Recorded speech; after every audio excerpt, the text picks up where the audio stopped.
Hello guys, in this video I'm just going to explain how to put your Samsung Odyssey monitor into low power eye saver mode or high power eye save mode.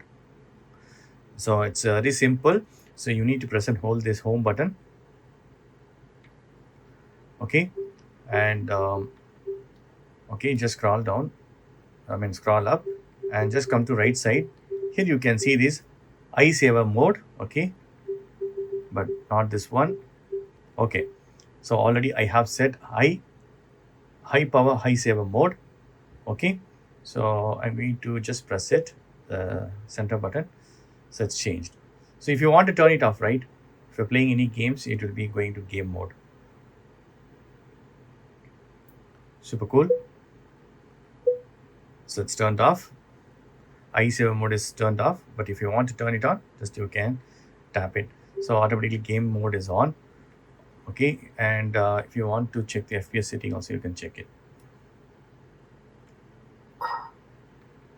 So FPS is 120, it shows.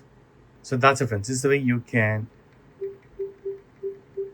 change the settings to eye saver mode.